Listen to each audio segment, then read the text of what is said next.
Hello बच्चों, कैसे हैं आप लोग। चलिए आज हम अपने अगले लेक्चर की तरफ चलते हैं। पिछली क्लास में हम लोगों ने इलेक्ट्रोवैलेंट बॉन्ड, हाइड्रेशन एनर्जी और सॉल्वेशन एनर्जी और फजान्स रूल पढ़ लिया था। अब हम आगे बढ़ते हैं अपने कोवेलेंट बॉन्ड की तरफ। तो कोवेलेंट बॉन्ड का फॉर्मेशन कैसे होता है और क्या होता है, ये सारी बातें जानेंगे।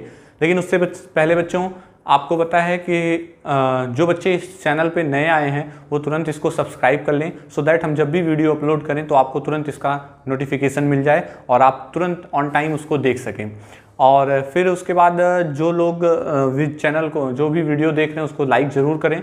लाइक करने में आपका कुछ जाएगा नहीं, और अपने ज़्यादा से ज़्यादा फ्रेंड सर्कल में शेयर करिए, सो दैट सब लोग इसको ईजिली देख सकें, समझ सकें। और अगर आपको कोई इन्फॉर्मेशन होती है, अगर आपको किसी टाइप की कोई प्रॉब्लम होती है, तो आप हमसे क्वेश्चंस अराइज कर सकते हैं। ठीक है बच्चों, आप चाहे तो यूट्यूब के इस कमेंट सेक्शन में कमेंट कर देंगे, या आपको जो भी प्रॉब्लम होती है अपने क्वेश्चन डालिए, हम प्रयास करेंगे। अगर आपके कोई बड़ा क्वेश्चन है तो, या जो भी छोटे बड़े जो भी क्वेश्चंस होंगे, नेक्स्ट वीडियो में हम आपके उस क्वेश्चंस को डिस्कस करके आपको समझाएंगे वो क्वेश्चन का सोल्यूशन क्या होगा। ठीक है, और आपको जैसा भी लगता है, अच्छा बुरा जो भी लगता है, आप कमेंट सेक्शन में ज़रूर बताएं आपको वीडियो कैसा लगा। ठीक है, चलिए आज हम बात करने वाले हैं कोवेलेंट बॉन्ड के बारे में, कि किसी भी कंपाउंड में कोवेलेंट बॉन्ड होता क्या है। देखो आज हम समझाते हैं। देखिए, जैसे अगर हम बात करें कार्बन की, तो कार्बन का एटॉमिक नंबर कितना होता है? 6 होता है।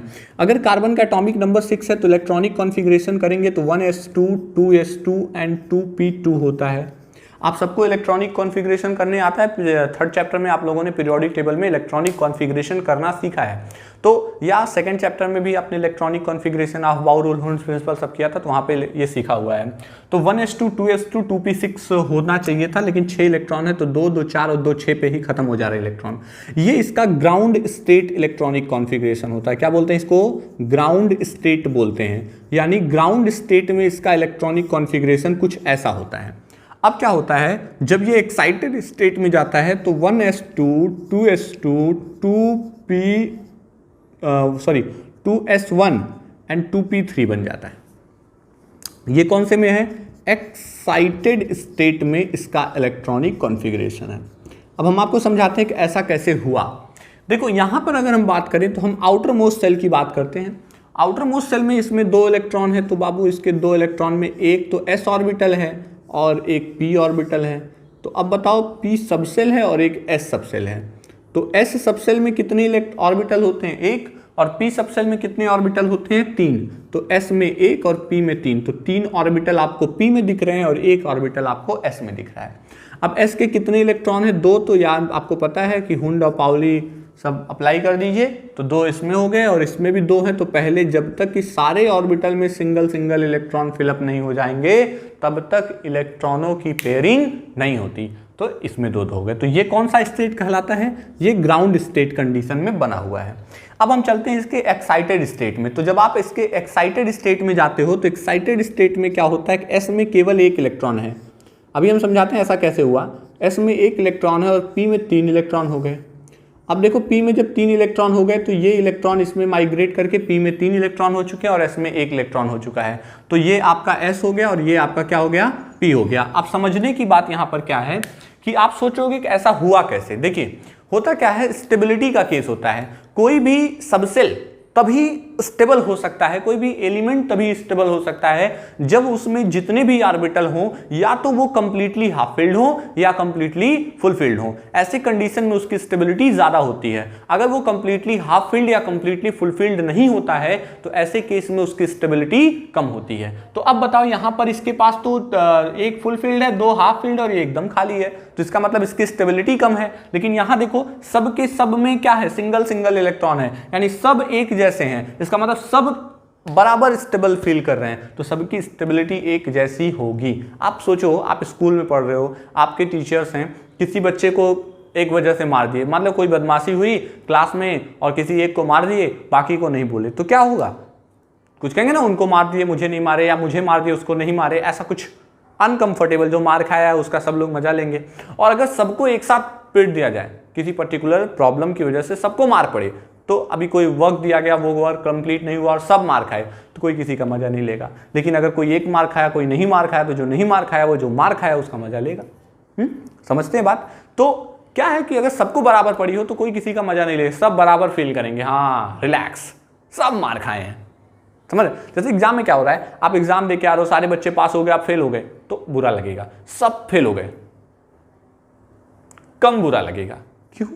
क्योंकि जब सबकी कहानी हुई, घर पे जाओगे रिपोर्ट कार्ड, अरे हम ही नहीं सब फेल हैं, अच्छा लगेगा बोलने में ना, सब फेल हैं, हम अकेले ही नहीं, सब पास हो रहे हैं, आप भी पास होंगे, कोई दिक्कत नहीं है। तो कहने का मतलब जो हो वो सबके साथ हो तो स्टेबिलिटी ज्यादा होती है। तो अब देखो इलेक्ट्रॉन के पास क्या होती है, एनर्जी। जिस ऑर्बिटल में इलेक्ट्रॉन जाएगा उस ऑर्बिटल की एनर्जी बढ़ जाती है, जिसमें इलेक्ट्रॉन नहीं रहेगा उसकी एनर्जी घट जाएगी। तो अगर ऐसा रहे तो दो में इलेक्ट्रॉन है एक में नहीं, तो इन दोनों की एनर्जी ज्यादा हो जाएगी, इसकी कम हो जाएगी। तो जब इसकी कम होगी इसकी ज्यादा होगी तो एनर्जी गैप आएगा, एनर्जी गैप आएगा तो ऑर्बिटल के स्प्लिट होने के चांसेस बढ़ जाते हैं, इसलिए इसकी स्टेबिलिटी ज्यादा नहीं होती और इसकी स्टेबिलिटी ज्यादा होती है।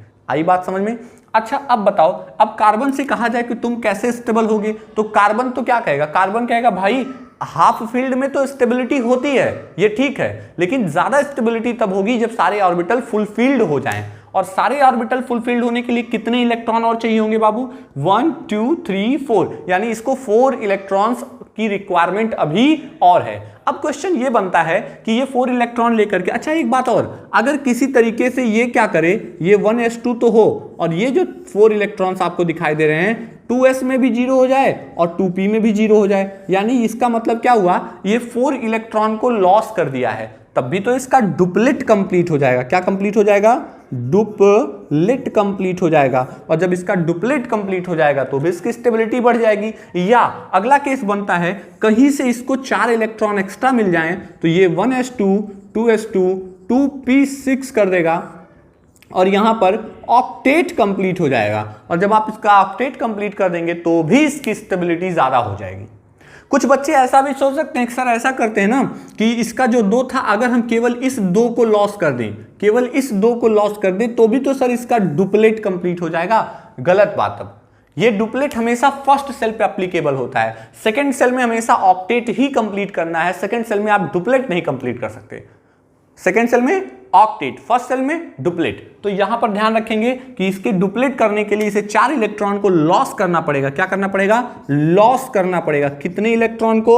4 इलेक्ट्रॉन्स को लॉस करना पड़ेगा। और ऐसा करने के लिए इसको 4 इलेक्ट्रॉन को क्या करना होगा? गेन करना होगा। और आपको बता दें एनर्जी के पॉइंट ऑफ व्यू से, एनर्जी के बिहाफ पे ये दोनों की दोनों कंडीशन फेवरेबल नहीं है। क्यों? क्योंकि 4 इलेक्ट्रॉन को गेन करने के लिए बहुत एनर्जी लगानी होगी और यहां पर 4 इलेक्ट्रॉन लॉस करने के लिए बहुत ज्यादा एनर्जी, जो भी एलिमेंट इसको इलेक्ट्रॉन को लेगा उसे इसके ऊपर बहुत ज्यादा एनर्जी वेस्ट करनी होगी। और अगर ये 4 इलेक्ट्रॉन लेता है तो इसको बहुत ज्यादा एनर्जी लगानी होगी, यानी दोनों ही केसेस में एनर्जी डिमांड, एनर्जी गैपिंग बहुत ज्यादा हो जाएगी। बच्चों हम बताएं, जैसे क्या होता है कि कभी भी कोई भी पर्सन जो काम करता है वो अगर प्रॉफिट का वर्क नहीं हुआ तो वो काम ज्यादा दिनों तक नहीं करता, हमेशा वर्क जो काम है वो प्रॉफिट का। जैसे हम आपके लिए वीडियो बना रहे हैं, एक एग्जाम्पल बताते हैं, जो भी यूट्यूब पे जो भी वीडियो बना रहे हैं उनके 2 पर्पज हैं। पहला पर्पज है कि आज नहीं कुछ दिन बाद से ही हमको यूट्यूब से कुछ इनकम मिलनी शुरू हो जाएगी, ठीक। दूसरा, वर्ल्ड वाइड फेमस होंगे, मतलब हर जगह पे फेमस होंगे और कुछ इनकम आएगी। ये पर्पज होता है किसी भी पर्सन का काम करने का। हम यहाँ पे काम करें तो हमारा भी ये पर्पज है। और अब क्या हो रहा है कि अगर मान लेते हैं वन वे काम हो, मेरा इन्वेस्टमेंट ज्यादा हो रहा है, मतलब मेरी मेहनत ज्यादा लग रही है, काम ज्यादा हो रहा है और मुझे वहां से आउटपुट कम मिल रहा है, तो मैं क्या करूंगा? मैं काम करना बंद कर दूंगा। सीधी सी बात है, काम करना बंद कर दूंगा। लेकिन अगर मुझे वो अच्छा मिले, क्या है, अभी मैं पढ़ा रहा हूं, मेरे व्यूज बढ़ने लगे, सब्सक्राइबर बढ़ने लगे, खूब वो, तो हम और मेहनत करके और ज्यादा वर्क करके और मेहनत करेंगे। लेकिन अभी क्या है, no views, no subscription, no like, कुछ नहीं हो, तो हम क्या करेंगे? कुछ दिन करेंगे, फिर उसके बाद जब देखेंगे इंप्रूवमेंट नहीं हो रहा है तो हम अपना काम करना बंद कर देंगे। क्यों? क्योंकि जो एनर्जी हम वेस्ट कर रहे हैं रिफ्लेक्ट में उतनी एनर्जी हमारे पास नहीं आ रही है। आप स्कूल जाते हो पढ़ाई करने के लिए, स्कूल में क्या होता है कि आप फी पेड करते हो, तो जो फी पेड करते हो वो क्यों करते हो? पढ़ने के लिए ना। तो जितना पैसा आप स्कूल को देते हो अपने पढ़ने के लिए, आपको चाहिए कि इतनी हमको कम से कम मिले। अगर वो उन चीजों को फुलफिल नहीं कर पाते हैं, उतना प्रोवाइड नहीं कर पाते हैं, तो आप कहोगे नहीं स्कूल में अच्छा पढ़ाई नहीं, छोड़ सकते हैं।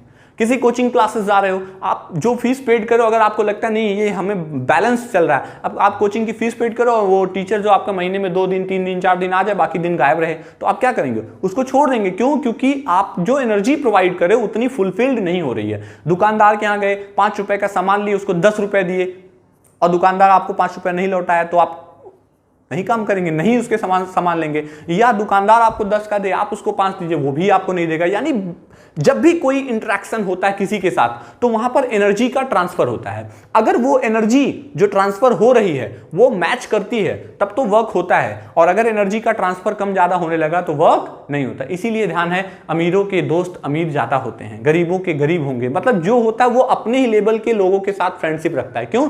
एनर्जी मैच करनी चाहिए। अगर हम बहुत टाटा अंबानी से दोस्ती कर लेंगे तो हम नहीं सर्वाइव कर सकते, क्योंकि वहां की एनर्जी ज्यादा और हमारी एनर्जी कम है।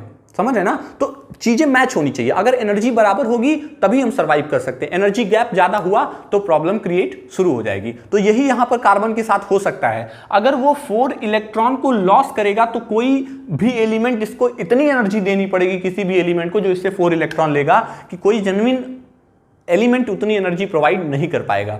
उसी तरीके से 4 इलेक्ट्रॉन अगर ये गेन करता है तो इसकी एनर्जी इतनी ज्यादा बढ़ जाएगी कि वो भी ये होल्ड नहीं कर पाएगा। यानी ये दोनों केसेस जो हैं इम्पॉसिबल से लग रहे हैं, जो पॉसिबल नहीं हो सकते। तब ऐसे कंडीशन में कार्बन ने एक नया रास्ता निकाला, और वो रास्ता है शेयरिंग का रास्ता। यानी कार्बन क्या करेगा? इलेक्ट्रॉनों की शेयरिंग करना शुरू करेगा। नहीं भैया हम देंगे भी नहीं, नहीं भैया हम लेंगे भी नहीं, हम क्या करेंगे? हम तो शेयरिंग करेंगे, यानी इलेक्ट्रॉनों की शेयरिंग करेंगे। और जब वो इलेक्ट्रॉनों की शेयरिंग करेगा तो इलेक्ट्रॉनों की शेयरिंग करने की वजह से एनर्जी एक्सपेंस कम होगा और स्टेबिलिटी बढ़ जाएगी। मेरी बात समझ में आती है? यानी एनर्जी स्टेबल हो जाएगा। यानी अगर क्या करते हैं कि जितनी ज्यादा शेयरिंग होगी इजिली स्टेबिलिटी बढ़ जाएगी। ठीक, बात समझ में आती है? तो अब हम समझते हैं कि शेयरिंग के, तो ये तो बात समझ में आपको शेयरिंग करते क्यों हैं। अब शेयरिंग कैसे होती है, क्या होती है, ये सब जानने से पहले हमको समझना होगा वैलेंसी क्या होती है। तो हमारी इसी से रिलेटेड नेक्स्ट टॉपिक है वैलेंसी। तो चलिए हम लोग फोकस करते हैं वैलेंसी क्या होती है। ठीक है,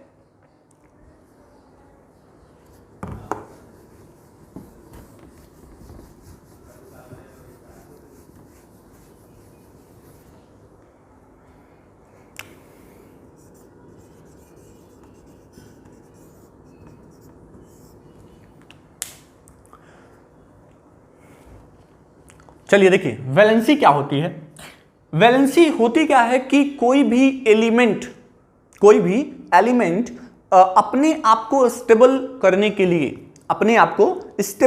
लिए जितने भी इलेक्ट्रॉनों को शेयर्ड करता हो वो उसकी क्या कहलाती है? Valency. The number of electron that are shared by any element to make its stable are called valency. या यूं कह सकते हैं the number of covalent bond formed by any element is called its valency. अब आज आइए समझते हैं। अगर हम बात करें हाइड्रोजन की, तो हाइड्रोजन का एटॉमिक नंबर कितना होता है? 1। तो 1 है तो इसका मतलब 1s1। अब आप बताओ इसको कितने इलेक्ट्रॉन की रिक्वायरमेंट है? एक इलेक्ट्रॉन अगर इसको मिल जाए तो इसका क्या कंप्लीट हो जाएगा? डुप्लेट कंप्लीट हो जाएगा। तो इसका मतलब इसकी वैलेंसी क्या हो गई? 1 हो गई। तो इसका मतलब है इसकी वैलेंसी कितनी हो गई? 1 हो गई। तो यहां ध्यान देंगे वैलेंसी हो जाएगी इसकी 1। कैसे वैलेंसी 1 होगी? क्योंकि अगर इसको एक इलेक्ट्रॉन कोई दे देता है तो इसका डुप्लेट क्या हो जाएगा? कंप्लीट हो जाएगा। अब अच्छा, अगर हम यहीं पे बात कर लेते हैं नाइट्रोजन की, सपोज दैट, तो नाइट्रोजन का एटॉमिक नंबर कितना होता है? 7 होता है। तो 7 के केस में बन जाएगा 1s2 2s2 एंड 2p। ध्यान देना, अब यहां पे 7 है तो 4 तो हो चुके हैं, बचे कितने? 3। इसका मतलब ये 3 हो गया। अब अगर मैं ध्यान दूं तो 4 और 3 + 2 यानी 5, इसके वैलेंस सेल में 5 इलेक्ट्रॉन हो चुके हैं। मैं जब आपको इलेक्ट्रोवैलेंट बॉन्ड पढ़ा रहा था तभी बताया था कि अगर हाफ से कम है तब ट्रांसफर होता है और हाफ से ज्यादा होता है तो केस बदल जाता है। यानी अभी इसको कितने इलेक्ट्रॉन चाहिए? 3 इलेक्ट्रॉन चाहिए। तो इसका मतलब इसकी वैलेंसी कितनी हो जाएगी? 3 हो जाएगी। कितनी हो जाएगी? 3 हो जाएगी। इसकी वैलेंसी हो जाएगी 3। अब ऐसे ही अगर मान लेते हैं ऑक्सीजन ले लेते हैं, एटॉमिक नंबर 8 होता है, तो 1s2 2s2 2p4। काउंट कर लो, 8 है तो 4 5 6 7 8, ये टोटल 8। यहां से देखें तो 6 आ रहा है, तो इसका मतलब कितने बचे 8 में? तो वैलेंसी कितनी हो गई? वैलेंसी हो गई आपकी 2। अब ऐसे ही मान लो मैग्नीशियम है, तो मैग्नीशियम में होता है 12, तो 1s2 2s2 2p6 3s2। अब आपको कोई कहे तो यहां देखो ये ऑक्टेट कंप्लीट है इसका मतलब अब यहां पर 2 है तो इसको क्या चाहिए होगा? या तो ये 6 इलेक्ट्रॉन किसी से गेन कर ले, या अपने 2 लॉस कर दे। तो 6 गेन करना आसान नहीं है, क्योंकि 6 गेन करने के लिए बहुत एनर्जी की रिक्वायरमेंट होगी। तो इसलिए ये क्या करता है, लॉस करता है। तो कितने कर रहा है, 2, लेकिन फिर भी इसकी वैलेंसी कितनी हो जाएगी, 2 हो जाएगी। 2 लॉस करेगा तो 2 हो जाएगी। अब ऐसे ही एल्युमिनियम ले लेते हैं। एल्युमिनियम का एटॉमिक नंबर होता है 13, तो 1s2 2s2 2p6 and 3s2 and 3p1। अब ध्यान दो, यहां पर वैलेंस सेल में कितने आ रहे हैं, 3 आ रहे हैं। इससे पहले कितना है, 8 है। तो अब बताओ 3 है तो इसको अभी कितना चाहिए, 5 चाहिए, हाफ से भी ज्यादा चाहिए। इसका मतलब शेयरिंग नहीं हो सकती, इसका मतलब इसे लॉस करना पड़ेगा। तो फिर इसकी वैलेंसी कितने इलेक्ट्रॉन ये लॉस कर देगा, 3 इलेक्ट्रॉन। तो इसकी वैलेंसी हो जाएगी 3। अब वहीं पे जब हम कार्बन की बात करते हैं या सिलिकॉन की बात कर लीजिए, Si इसका होता है 14। तो अब इसको लिखेंगे तो 1s2 2s2 2p6 3s2 and 3p2। ऐसे केस में इसके वैलेंस सेल में 4 हो गए, यानी 8 का आधा होता है 4, यानी 4 हो चुके हैं, हाफ हो चुका है। तो अगर हाफ हो चुका है तो अब ये लॉस नहीं करेगा, शेयर्ड करेगा। तो कितनी चाहिए शेयर्ड करने के लिए, 4। तो फिर से इसकी वैलेंसी कितनी हो जाएगी, 4 हो जाएगी। बात समझ में आ रही है, वैलेंसी। अब ऐसे ही अगर मान लेते हैं, अब सिलिकॉन के बाद जब आगे बढ़ेंगे तो फिर केस बदल जाता है। अब ऐसे ही अगर मान लेते हैं हमारे पास फास्फोरस है, तो फास्फोरस है, इसका 15 होता है। तो 1s2 2s2 2p6 हो गया, 3s2 हो गया और 3p, चलो 15 है तो 2 2 4 और 6 10 2 12 और 3 15। अब यहां पर देखें तो इसके वैलेंस सेल में यहां पर 5 दिखाई दे रहा है, इससे पहले 8 कंप्लीट है। तो अब क्वेश्चन ये बनता है कि क्या ये 5 को लॉस करेगा, अब नहीं करेगा, क्योंकि 5 इलेक्ट्रॉन निकालने के लिए बहुत ज्यादा एनर्जी लगेगी। तो ये 3 को गेन करेगा। तो वापस से इसकी वैलेंसी कितनी हो जाएगी, वैलेंसी हो जाएगी 3। ये आपको मैं सिखा चुका हूं ऑलरेडी, मैंने इसका लेक्चर जो पीछे बनाया था आयनिक बॉन्ड, उसमें मैंने वैलेंसी कैसे निकालते हैं उसका फॉर्मूला बताया था। तो हमने आपको बताया था कि ग्रुप नंबर फर्स्ट, ठीक है, group number first second and third की वैलेंसी उनके सेल में प्रेजेंट, एंड फोर्थ की वैलेंसी उनके सेल में प्रेजेंट नंबर ऑफ इलेक्ट्रॉन ही होते हैं। 5 6 7 की वैलेंसी 8 माइनस ग्रुप नंबर होती है, या ग्रुप नंबर -8 होती है। तो ये इनकी हो गई। अच्छा, अगर यही कोई नियॉन की बात कर ले, नियॉन, इसका एटॉमिक नंबर होता है 10। तो 1s2 2s2 2p क्या है, 1s2 2s2 2p6। अरे भाई ऑक्टेट कंप्लीट है, तो इसकी वैलेंसी कितनी हो जाएगी, इसकी वैलेंसी हो जाएगी 0। इसका मतलब इसे अपने आप को स्टेबल करने के लिए एक भी इलेक्ट्रॉन को लेना या देना नहीं है। तो उम्मीद है वैलेंसी तो समझ में आ गई होगी। तो वैलेंसी में कोई कंफ्यूजन नहीं है, आ गई बात समझ में। अब इसी से रिलेटेड होती है कोवैलेंसी। हम इसी टाइम कोवैलेंसी भी आपको समझा देते हैं, फिर आगे बढ़ते हैं, ठीक है। वैलेंसी में कोई कंफ्यूजन नहीं है। चलिए देखिए अब कोवैलेंसी।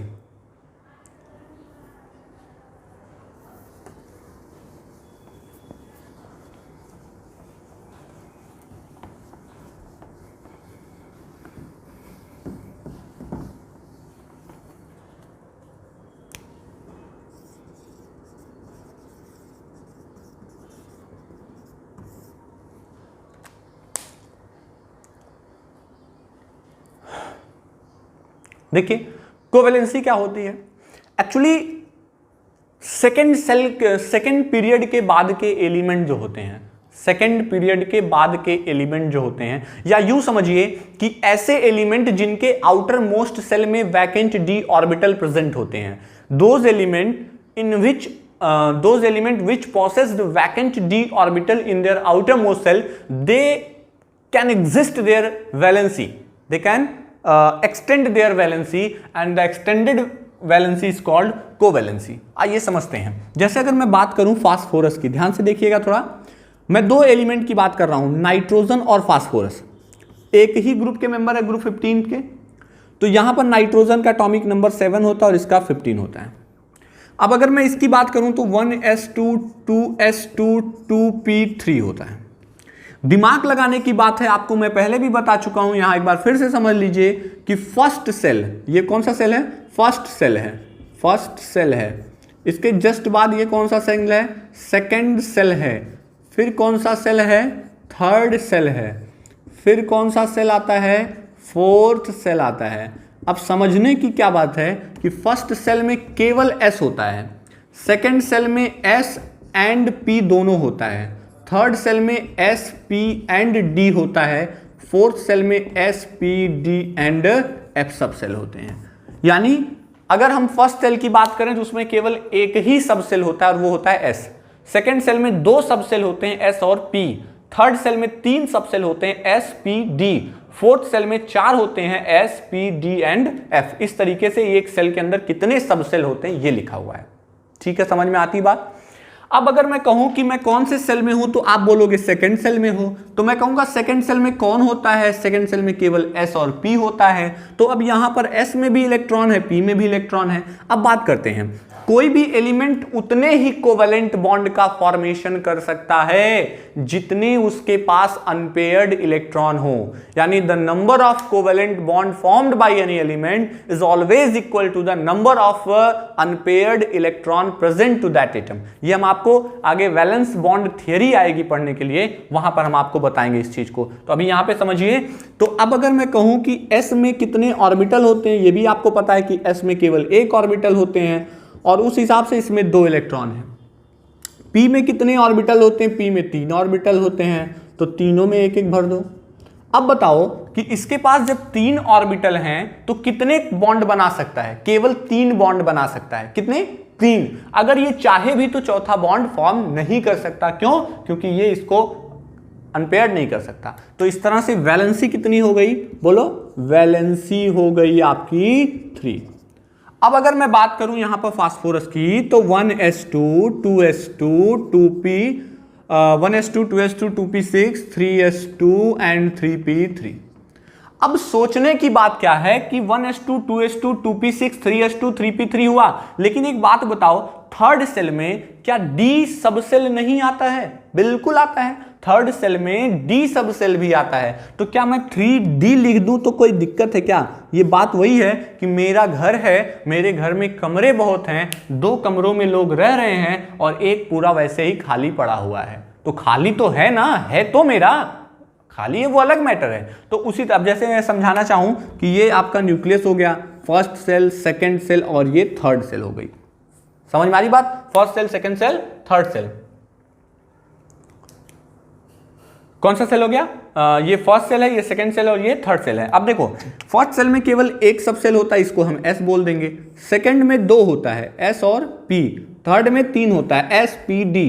तो एक एस, एक पी और एक डी। अब कहने का मतलब ये है कि इसमें इलेक्ट्रॉन आ चुके हैं, इसमें आ चुका, इसमें आ चुका, इसमें आ चुका, इसमें, ये खाली पड़ा हुआ है, लेकिन है तो ना, ऑर्बिटल है, ऐसा नहीं कि ऑर्बिटल नहीं है। थर्ड सेल में ये डी वाला सब सेल भी अवेलेबल है, तो मैंने वो D0 लिखा हुआ है। समझ में आ रही बात? अब देखो, अगर जनरल कंडीशन में कोई कहे तो आप कहोगे भैया एस में 2 इलेक्ट्रॉन हैं और पी में क्या है, 3 इलेक्ट्रॉन है। और उसके बाद जो डी है, डी पूरी तरीके से वैकेंट है। 1 2 3 4 5, डी में कितने ऑर्बिटल होते हैं? 5 ऑर्बिटल होते हैं।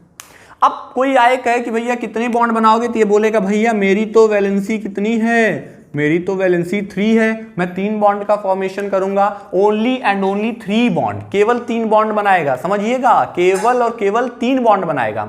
अब अगर मैं बात करूं कि फास्फोरस एक्सटेंड केस में, तो ये इसका ग्राउंड स्टेट है। अब अगर इसको कोई एलिमेंट आए, चलो ठीक है 3 बॉन्ड बन गया, कोई बाहर से आया, स्पेशल टाइप का गेस्ट आया और उसने एक्स्ट्रा एनर्जी प्रोवाइड की, तो जब वो उसको एक्स्ट्रा एनर्जी प्रोवाइड करेगा तो ये क्या करेगा, अपने इस इलेक्ट्रॉन को यहां से जंप करके यहां भेज देगा। और जब यहां पर भेजेगा तो ये क्या होगा, एक ये हो गया, 3 हो गए और ये 5 में से एक में इलेक्ट्रॉन चला गया। समझ रहे ना? 1 2 3 4 5। तो देखिए ये कब हुआ, जब ये अपने आप नहीं होगा, ये कोई एलिमेंट जब पावरफुल आएगा तो वो देखेगा अरे इसके पास तो पेयर्ड इलेक्ट्रॉन है, मैं अपनी एनर्जी लगा करके इसको मैं क्या कर दूंगा, अनपेयर्ड कर दूंगा। और जब अपनी एनर्जी लगाऊंगा तो ये अनपेयर्ड हो जाएगा, तो उसके बाद मैं इसके साथ बॉन्ड का फॉर्मेशन कर सकता हूं। जैसे आपको बताऊं, सब लोगों ने, आप लोगों ने सुना होगा नाम PCl3 एंड PCl5, 2 नाम। इसको बोलते हैं फास्फोरस ट्राइक्लोराइड और इसे बोलते हैं फास्फोरस पेंटाक्लोराइड। यहां ध्यान देने की बात, फास्फोरस से केवल 3 क्लोरीन एटम जुड़े हैं, यहां फास्फोरस से 5 क्लोरीन एटम जुड़े हैं। पहले केस में जनरल नॉर्मल कंडीशन में 3 इलेक्ट्रॉन अनपेयर्ड है, तो 3 क्लोरीन आसानी से 3 बॉन्ड बना करके इसके साथ सर्वाइव कर सकता है। लेकिन जब आप अगले केस में जाओगे जहां पर 5 क्लोरीन एटम है, तो 5 के लिए अब इसको एनर्जी लगानी पड़ेगी क्योंकि ये पेयर्ड है। तो जब ये एनर्जी लगाएगा तो इसका जो s का पेयर्ड इलेक्ट्रॉन है वो अनपेयर्ड होकर के इसमें चला जाएगा, और जब इसका इलेक्ट्रॉन यहां से जंप करके यहां चला जाएगा तो इसके पास टोटल 5 अनपेयर्ड इलेक्ट्रॉन हो जाएंगे। और जब इसके पास 5 अनपेयर्ड इलेक्ट्रॉन हो जाएंगे तो ऐसे केस में क्या होगा, 5 अनपेयर्ड इलेक्ट्रॉन हो गए तो 5 बॉन्ड फॉर्मेशन करेगा और इसकी वैलेंसी बढ़ के 5 हो जाएगी। तो ये बढ़ी हुई वैलेंसी को हम नाम देते हैं कोवैलेंसी। तो अब तो बात समझ में आ गई होगी कोवैलेंसी क्या होती है। यानी कोई भी ऐसा एलिमेंट जिसके पास वैकेंट डी ऑर्बिटल होते हैं वो अपने पेयर्ड इलेक्ट्रॉनों को अनपेयर्ड करके क्या कर सकता है, अपनी वैलेंसी को एक्सटेंड कर सकता है, बढ़ा सकता है, और उसकी इस बढ़ी हुई वैलेंसी को क्या बोलते हैं, कोवैलेंसी कहते हैं। तो सिंपल वर्ड में कहें कि ऐसे एलिमेंट जिनके वैलेंस सेल में जितना अनपेयर्ड, ऐसे एलिमेंट जिनके वैलेंस सेल में वैकेंट डी ऑर्बिटल होता है वो अपनी वैलेंसी को अपने वैलेंस सेल में प्रेजेंट नंबर ऑफ इलेक्ट्रॉनों के इक्वल कर सकते हैं। जैसे इसके वैलेंस सेल में कितने हैं, इसके वैलेंस सेल में 5 इलेक्ट्रॉन है तो ये अपनी मैक्सिमम कितना ले गया, 5। अच्छा सोचो अगर इसके पास अभी यहां पर भी पेयर्ड होता तो पहले ये इसको अनपेयर्ड करता फिर इसको करता, तो ऐसे केस में 2 होता तो 2 से बढ़ के कितना हो जाता, 6 हो जाता। कैसे, सल्फर का ले लो, सबने सुना होगा ना सल्फर। तो सल्फर में एक होता है SF6 भी बनता है, SF4 बनता है, और आपका H2S बनता ही है। अब यहां पर देखो तो सल्फर से केवल 2 बॉन्ड बने तो वैलेंसी 2 हुई। 4 बना है, 1 फ्लोरीन 2 फ्लोरीन, मैं स्ट्रक्चर की बात बाद में करूंगा। 4 बने हैं, यहां पर 6 तो 1 2 3 4 5 6, तो यहां पे 6 बॉन्ड बने तो वैलेंसी 6 हो गई। यहां 4 बने 4 हो गई, 2 बने 2 हो गई। तो मतलब ये कैसे, अब मैं सल्फर की बात कर लेता हूं थोड़ी सी देर के लिए। सल्फर का एटॉमिक नंबर कितना हो जाता है, 16। तो 16 होगा तो मतलब यहीं पर डबल हो जाएगा, समझ रहे हो ना। अरे भैया जब ये फास्फोरस ऑक्सीजन के जस्ट नीचे आता है सल्फर, तो ऑक्सीजन का कितना होता है, ऑक्सीजन का कितना होता है, ऑक्सीजन का होता है 8, तो इसका कितना हो जाएगा 16। अब अगर इसका 16 हुआ तो यहां पर 6 हो जाएंगे। तो पहले ये इलेक्ट्रॉन अनपेयर्ड होगा तो ये अनपेयर्ड होगा तो 1 2 3 4 होंगे, और फिर जब ये भी अनपेयर्ड हो जाएगा तो 5 और 6 हो जाएंगे। तो 4 6 2 2, ये इस तरीके से इनकी कोवैलेंसी एक्सटेंड करती है। तो आपको कोवैलेंसी समझ में आ गया, आपको वैलेंसी समझ में आ गई। अब आपको हम समझाते हैं कोवैलेंट बॉन्ड कैसे बनता है। ठीक है, वैलेंसी और कोवैलेंसी में कोई कंफ्यूजन किसी को होनी नहीं चाहिए, एकदम क्लियर है। ठीक है।